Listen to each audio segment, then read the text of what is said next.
popping in, we're doing the same thing we've done in previous town hall meetings.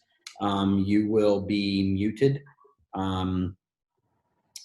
just so that there's no background noise, that it's easier for everybody to hear during the presentation. There's no option that allows me to easily unmute the teachers. So if one of them is supposed to speak and there's a delay, forgive me. That means I'm scrolling through to find them to unmute them. And then the chat bar will work, but just so you know, the chat box will come to me. So I'd ask if you to try and hold questions in the chat box, at least for the first little bit, until you hear a little bit more about the presentation. And then when we get towards the end, if you have questions we haven't covered, just go ahead and put them in the chat box, and then I'll cover the questions that are in the chat box. Eamon, anything you think of that I'm missing before we get started?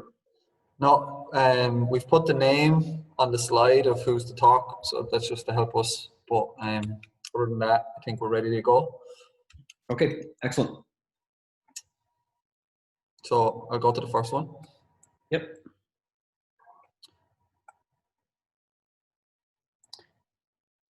Okay, what is AP and when do you take it?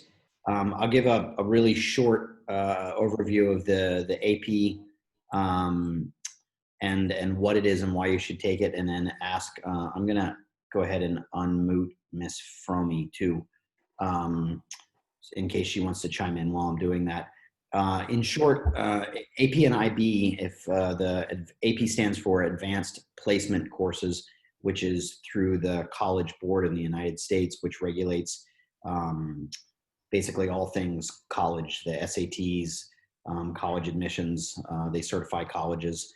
And AP came out in 1958 as a means for students in high school to take essentially college level classes while they were in high school. And then if they got a certain score, AP's graded on a 1 to 5 scale. If they got a 3, 4, or a 5, then they would get college credit and would be able to begin college already having some college credits. It's not dissimilar to IB that came out about 4 years later in Geneva, Switzerland, with the same idea of having college level courses in basically K through 12 schools in Europe.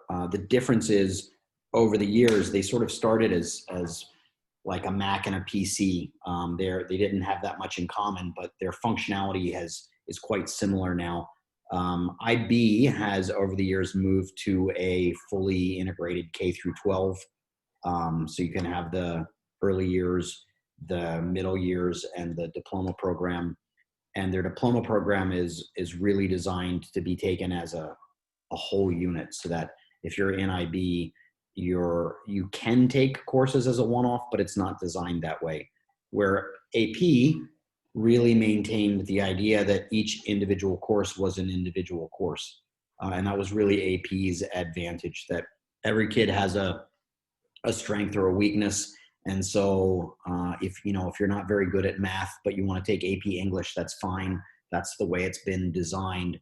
In order to sort of meet where IB sort of changed and allowed people to take individual courses, in order to sort of meet the needs that IB has, because they both have their strengths and weaknesses. I've taught in both and I've administered in both. They're both great programs. AP has created a springboard curriculum, which is a curriculum that's designed to feed into AP to help us better align it. And then it's created the AP diploma program, which allows students to take multiple courses and some very specific courses to get a full AP diploma, not dissimilar to the full IB diploma. So that is my sort of overview of the programs. Mr. Gregory, Ms. Fromme, would you like to add anything?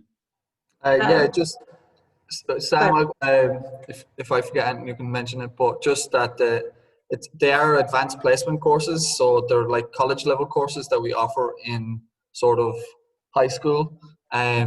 This year, we've had a course that's offered to 9th grade for the first time, and we're sort of, as we build the program here, we're going to introduce more. But common it's most common for students in 11th grade to take advanced placement courses. That's sort of when students take on more courses. In 9th and 10th grade, we're trying to get the students to meet our graduation requirements. So PE, fine arts, and their foreign language. We're trying in 9th grade and 10th grade to get students to take all of those courses first, so that when they go into 11th and 12th grade, they have more flexibility in their schedule and time to take more of these choice sort of electives, AP courses that they might be interested in. And then they can also they can focus on it a bit more. It's also sort of about building up the academic rigor. These courses are college level.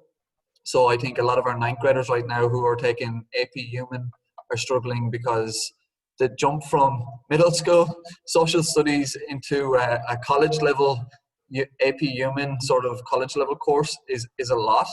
It is possible, and like it's a lot of work. And I think we're going to say that numerous times throughout this sort of presentation. But if students can do the work and are able to maintain that rigor with the courses, then they're usually successful. But we'll talk more about that later on. Miss Romy? You said everything. I said good. I'll go on to the next slide. So then. Okay, so we do offer a variety of courses currently this year, and you can see them up there. And we are hoping to add more courses as we go on throughout the years. And hopefully next year, we're crossing our fingers, we can get biology, we can get the next level of English, which is English literature. And then our French teacher went to training over the summer, and she's really looking forward to hopefully teaching an AP French class next year. But yeah, those are the courses that we currently offer. Yeah, and then Miss Romy is the AP coordinator, so she's sort of the boss when it comes to us AP teachers. But I think another thing to add is that these AP courses, we aren't a very big school, but at the moment we're offering nearly, 4, 7, and 6 is like 13 courses for a staff of like 36 teachers is actually pretty good. A lot of AP courses that have way more teachers and way more students offer a very top usually 10 courses.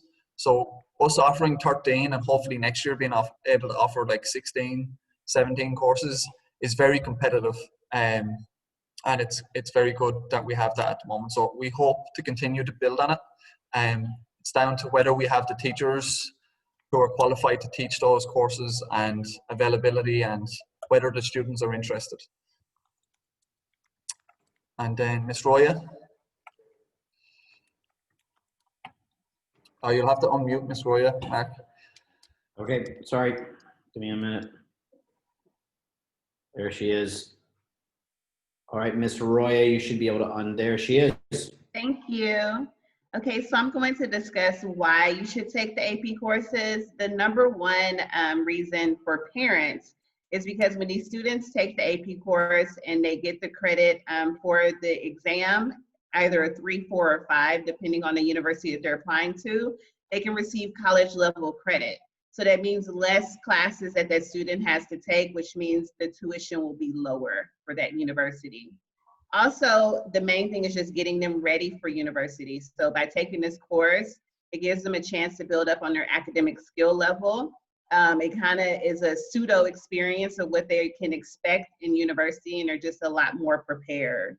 And then also for universities in the United Kingdom, Canada, and US destinations, they expect to see AP coursework on the student's transcript, depending on what career pathway that they're seeking. So for instance, if a student is looking to go into engineering, they're going to expect to see AP chemistry, AP physics, and AP calculus.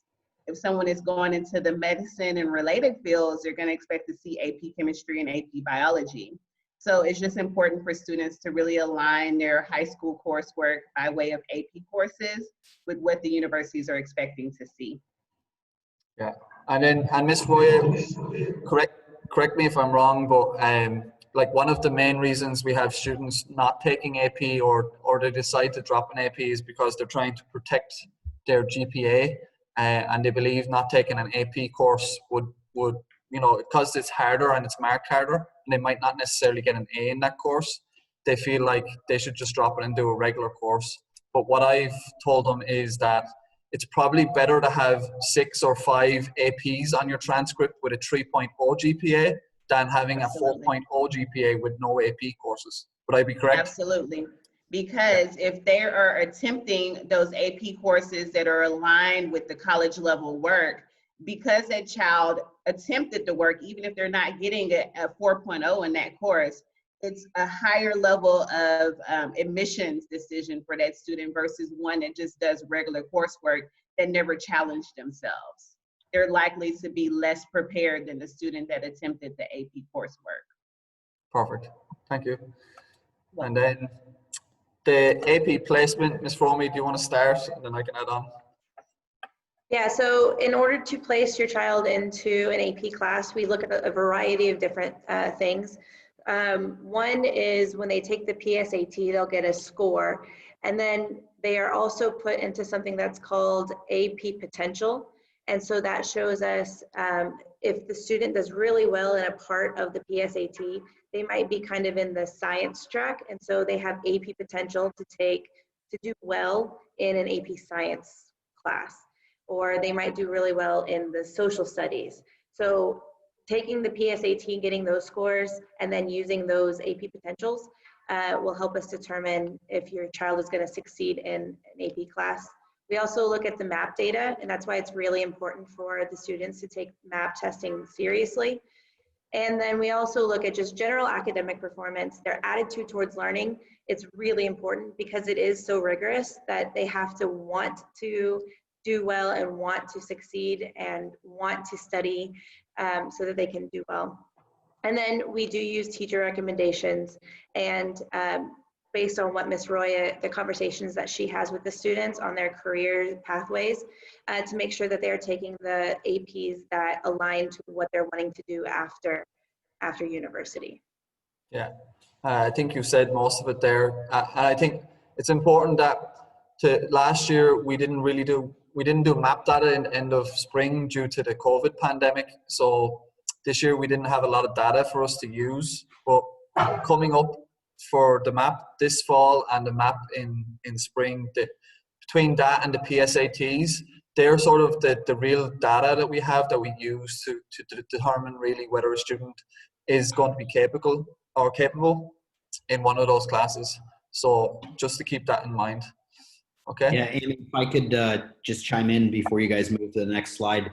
I think what Ms. Fromy was talking about is sort of the opposite end of a similar argument to what Ms. Roya and Mr. Gregory were talking about. For those students who really are advanced, that we know are AP capable, who are hesitant to take it, I 100% agree that it's better to take the AP class, even if your GPA drops a bit.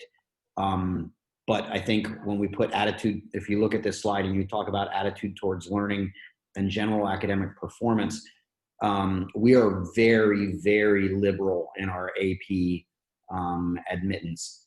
Generally, if a kid really wants to try, we give them a chance. But it's important that, and I've done the college admissions things that Ms. Roya does, and I've had kids who have they're going into their 11th grade year with a 1.57 GPA, and they say, "Hey, I want to take an AP course."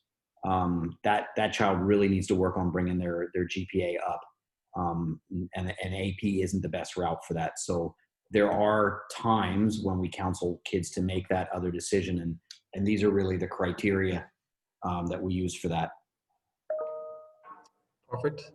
And then, have you unmuted Mr. Trammell? I am doing so as we speak. Perfect.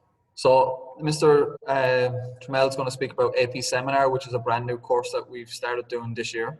And it's a bit different than other APs, so we wanted him to speak to that. Okay, so building on what Mr. Lentz said, the AP has rolled out the diploma program, and the seminar course is the first year that is kind of central to that diploma program. And then they move on in their second year to take the research class. And those two classes combined with 4 other AP classes, right? If they're scoring 3 or higher in each of those parts, then they can earn their AP diploma. And so really what we do in this first year of seminar is it's a transdisciplinary course in which we do look at issues from a variety of lenses. So we try to bring in their scientific understanding, the historical understanding, and we look at these issues from those different perspectives. As we're doing that, we're really building the college research skills is the biggest aspect of this course, really trying to set the foundation for those students to get in, dig into academic sources so they can build up credible research going at the college level. So we teach them how to ask good academic questions, go out, find credible resources beyond Google, right? Jumping into some of the more, into the libraries and really digging in to figure out what resources are there that they can draw upon. Pulling together ideas and then presenting those ideas, both written and verbal communication. Within the seminar course, the kids are expected to both write their ideas and submit essays, as well as present ideas in front of their peers and in front of teachers as well, and defend their positions. They do this both individually and working as teams. And so really trying to build up, again, their research foundation, as well as their ability to communicate effectively at the college level. And so that's what we're working on this year with the seminar. And again, if they receive a 3 or higher in the seminar class at the end of the year, then they can move on in the second year to do the research portion of this, which is essentially an independent research project in which the kids get to choose their area of strength and develop a college level research project to show off those skills that they've been building over the year. And so those 2 core classes combined with scoring well on 4 of their other AP courses will earn them the AP diploma. Yeah, thanks, Mr. Trimmer. On to Mr. Lenz, which I think we've sort of spoken to, which is the sort of the rigor and the sort of level AP expectation. I think one of the main things that I get, I'm an AP calculus teacher, and sort of my second year where I sort of helped out 3 years ago with Miss Daigle when she taught AP Calc. But students come in and sort of, you know, complain that well, we're moving too quickly, and can we slow down? Can we stop, because this is really hard? And part of me is very sympathetic, and I understand that. But the concept is that AP exams are external from our exam dates. They're done in May usually. Ms. Fromme, that correct? May? First 2 weeks. Yeah, first 2 weeks of May. We need to cover the content before May, and we need to push through. So with social studies and a few of the other ones, there's a lot more reading. AP Calculus is like a lot more practice, but every subject's different. But we have a certain amount of units or content that we need to push through. So a lot of students sometimes find it hard to keep up, but it's just sort of the reality of the AP program. It's a college course. It moves at a certain pace. Mr. Lenz, anything you want to add to that? Yeah, I can just speak from experience. Again, I've taught in IB schools and administered in IB schools, and I've taught in AP schools and administered in AP schools. And my area of expertise was history and psychology. And I think of my first time I switched to teaching AP psychology many years back. I'm sure the curriculum's changed a bit, but my original teaching experience was teaching psychology at Florida State University at the college level to college students as an adjunct professor. And I found myself about 8 years later teaching AP psychology to high school students. And in all honesty, the level of rigor and the amount of information that the high school students needed to understand, I think was probably significantly more than when I was teaching it at the college level. So these aren't, I guess maybe my main thought would be is these are our honors courses, but they're not just an honors course at a high school level. A lot of schools have really moved away from honors courses because the colleges don't really understand what is the academic rigor in your honors course that can differ very much from not university, sorry, from high school to high school. But because there's no, what a high school calls an honors course, there's no regulatory body to really define that. So most schools have moved away from having an internal honors course, and they bring in either AP or IB. But there's a significant difference between that and what some schools call an honors course. These really are college level courses. And again, we're not saying all that to try and scare students off. Well, many of our students take it, and our teachers are well qualified. But we do want to make sure that when kids get into it, they know what they're getting into. Yeah, and they have every chance to be successful. And then I think, and on that, it's the most common question I get is, I've even had some 8th, 7th grade and 6th grade parents ask, why can't my child take an AP course? It's because they're in high school, so they're high school courses, and the biggest question is, when can I take an AP? And again, it goes back to that earlier thing that I said. In 9th grade and 10th grade, we focus on making sure they meet our graduation requirements, that they mature academically and are ready sort of to take them in 11th grade. But we do offer, and hopefully in the future offer, a few AP courses in 9th and 10th grade. And that does not mean that a 9th grade course that we might offer an AP course in 9th grade, that course is 9th grade level. It actually it's still a college level course that we offer in 9th grade. Spanish is another one that, we have a lot of fluent Spanish speakers here. So they usually take an AP course in AP Spanish in 9th and 10th, 2 Spanish courses back to back, because they're fluent and they're well able to take it. But there's a few other exceptions, but for the most part, the AP courses are offered in 11th and 12th. Yeah. And then Miss Fromy. So this is for this year. I mean, it's probably going to be the same next year, but cost-wise, so the cost per course is 510 QR, and seminar is actually a little bit more expensive. Don't know why. College Board sets the price. So it's 530. It could change next year. It could go up. I doubt it will go down, but for this year, those are the prices. And then payment is due October 29th, and that payment can be made at the cashier here at school, or I think I sent out an email to most parents who have children taking AP, and if I haven't, I can send it out again. But there's the money transfer from bank to bank. You could also do that.